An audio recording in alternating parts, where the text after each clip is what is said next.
भगवते वासुदेवाय। ओम नमो भगवते वासुदेवाय। जय भगवान श्री कृष्ण जी, जय श्री हरि जी, जय श्री विष्णु जी।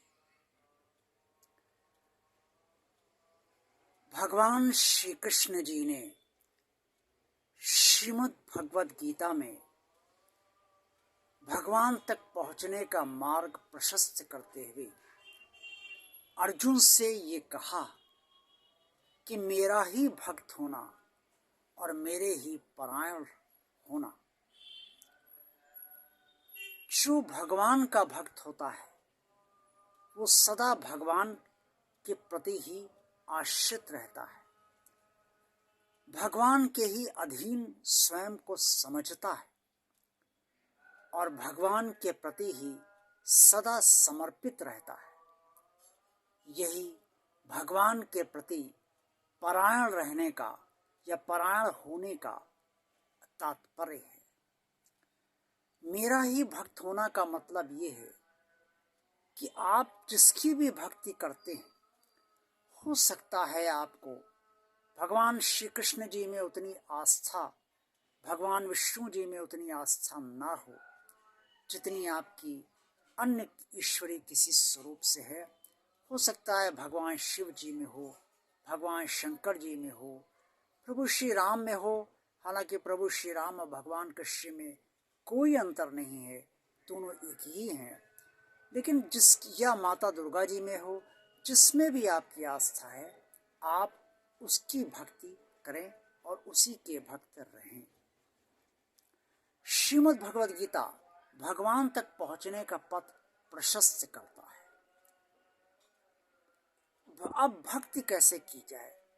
एक तो भक्ति ये होती है कि आपके पूर्वजन्म संस्कारों के अनुसार आपके भाग्य में ही भक्ति लिखी हुई है और भाग्य अनुसार आप जिस स्वरूप से जुड़े गए हैं उस स्वरूप की भक्ति आप कर पा रहे हैं और उससे आनंद आपको मिल रहा है और आप समर्पित हैं, उसके प्रति संपूर्णतया परायण भी रहते हैं।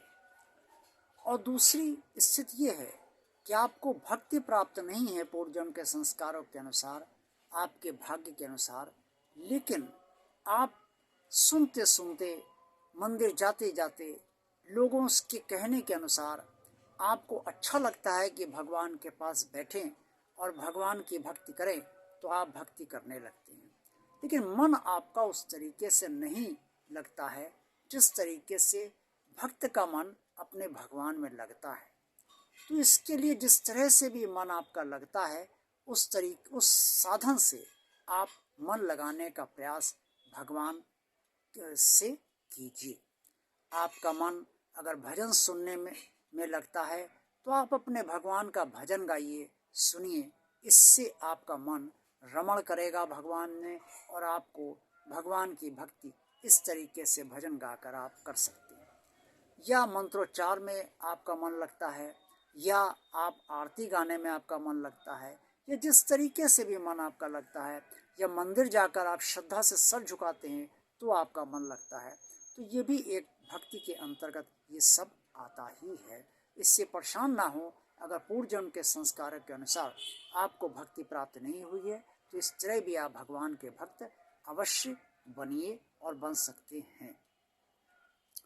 दूसरी बात ये है कि आप ये कैसे सुनिश्चित करें कि आप भक्ति ही कर लेंगे। तो ये सुनिश्चित करने की कोई आवश्यकता नहीं है। जिस तरह से भी भक्ति आपकी हो जाए आप कर सकते हैं, उस तरह से भक्ति करते रहिए। बाकी भगवान से प्रार्थना करते रहिए कि वो आपको भक्ति अपनी प्रदान करे और अपने से श्रद्धा, विश्वास और आस्था से जोड़े रखे, अपने प्रति समर्पित रखे। ये प्रार्थना ही आपकी बहुत है और धीरे धीरे भगवान आपकी प्रार्थना स्वीकार करके आपको फल देता रहेगा। जो फल आपको भक्ति मार्ग पर मिलेंगे वो आपको स्पष्ट तौर पर अनुभव होने लगेंगे। भगवान श्री कृष्ण जी ने भक्ति के कई अन्य भी योग बताए हैं। 4 योगों के अंतर्गत श्रीमद् भगवद गीता समाहित है। ज्ञान योग, कर्म योग, ध्यान योग और भक्ति योग। लेकिन भगवान श्री कृष्ण जी ने भक्ति योग को सर्वश्रेष्ठ इसलिए बताया है कि भक्त में प्रेम होता है भगवान के प्रति, और वो प्रेम से अपने भगवान से जुड़ा होता है। कर्म में निष्काम कर्म कोई कर नहीं पाता है और फल की इच्छा रखकर ही कर्म करता है, इसलिए ये कर्मयोग संपूर्णतया सफल लोगों का ज़्यादातर नहीं हो पाता है। ज्ञान योग में दिक्कत ये है कि अज्ञानी कभी भी ये नहीं समझता है कि वो जो सोच रहा है वो उसका ज्ञान है, वो ज्ञान प्राप्त नहीं करना चाहता, और ज्ञानी में कहीं ना कहीं अहंकार भी आ जाता है कि वो बहुत बड़ा ज्ञानी है।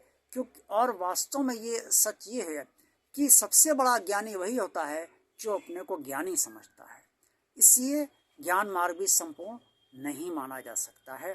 ध्यान योग सबको प्राप्त नहीं होता है, ये ईश्वरीय कृपा से ही भगवान का ध्यान लोग कर सकते हैं।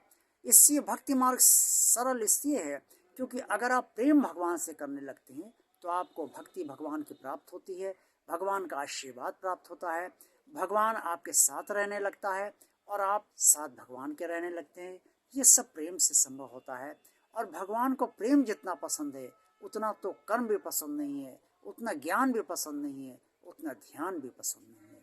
इसीलिए भगवान श्री कृष्ण जी ने अर्जुन से श्रीमद् भगवद गीता में ये स्पष्ट कहा कि भक्ति योग सर्वश्रेष्ठ है, और एक भक्त भगवान से भक्ति के जरिए ही भगवान तक पहुंच सकता है। भक्ति मात्र एक साधन है, साध्य नहीं, साध्य तो भगवान है, और भक्ति सिर्फ एक रास्ता है जो आपको प्रेम से जोड़कर भगवान तक पहुंचाती है और आप भगवान तक पहुंचते हैं। भगवान से सदा प्रेम तो आप करना चाहते हैं लेकिन कर नहीं पाते, इसके लिए कोई ज़बरदस्ती आपको करने की आवश्यकता नहीं है। आप भगवान से प्रेम मांगिए और ये कहिए, प्रभु मैं सच्ची बात कहिए, प्रभु मेरे भीतर आपके प्रति प्रेम नहीं है, आप मुझे अपने प्रति प्रेम दीजिए, मुझे अपने से प्रेम से जोड़िए भगवान, मुझे अपने प्रेम से जोड़िए भगवान, मुझे अपने प्रेम से जोड़िए। विश्वास मानिए, आपकी हृदय से की गई ये प्रार्थना भगवान अवश्य स्वीकार करेगा और आपको प्रेम हर हाल में अपने प्रति देगा, ताकि आप उसकी भक्ति कर सके, प्रेम से जोड़ सके। और यदि संभव यदि संभव यानी कि भगवान जैसा उचित समझे, इसलिए मैं कह रहा हूँ यदि संभव हो तो इसी जन्म में आप भगवान के दर्शन भी कर लें और भगवान तक पहुँच भी जाएं। श्रीमद् भगवद गीता परमात्मा तक पहुँचने का पथ प्रशस्त करती है और ये बताती है कि किस तरीके से भगवान तक इस जन्म में पहुँचा जा सकता है, और अगर आप नहीं पहुँच पा रहे हैं तो भी कम से कम प्रयास तो पहुँचने का कर ही सकते हैं, भगवान से जुड़ने का प्रयास कर सकते हैं और जुड़ाव बढ़ाने का प्रयास कर सकते ही हैं। इसलिए आप श्रीमद् भगवद गीता अवश्य पढ़ते रहिए, पूरी श्रद्धा विश्वास और अपनी पूरी श्रद्धा विश्वास पूरे समर्पण के साथ पढ़ते रहिए। भगवान श्री कृष्ण जी का चित्र लगाकर पढ़ सकते हैं, या मंदिर में प्रतिमा के सामने पढ़ सकते हैं, या जिस तरीके से भी पढ़ना चाहें उस तरीके से पढ़ सकते हैं। और पढ़िए नहीं, समझिए भी। ना समझ में आए तो भगवान से कहिए, प्रभु आप ही समझाइए, आपने क्या कहा था, आप क्या कहना चाहते थे अर्जुन से, वो मुझे बताने की कृपा कीजिए। आज का वीडियो आपको कैसा लगा? अगर अच्छा लगा है तो आप इसे लाइक अवश्य कीजिए, ज़्यादा से ज़्यादा लोगों को शेयर कीजिए। भगवान और आप चैनल आप निरंतर देखते रहिए, और अगर ये चैनल आपने अभी तक सब्सक्राइब नहीं किया है तो इस चैनल को सब्सक्राइब कर दीजिए, और ज़्यादा से ज़्यादा लोगों को शेयर कीजिए इस चैनल को, और अपने कमेंट्स बॉक्स में अपने सुझाव अवश्य देते रहिए। आप सबका कल्याण भगवान श्री कृष्ण जी करें, आत्मा की सद्गति आपकी इस जन्म में हो, और आपको भगवान की अटूट भक्ति प्राप्त हो, भगवान के प्रति सच्चा प्रेम प्राप्त हो। जय श्री कृष्ण, जय श्री हरि, जय श्री भगवान विष्णु जी। ओम नमो भगवते वासुदेवाय।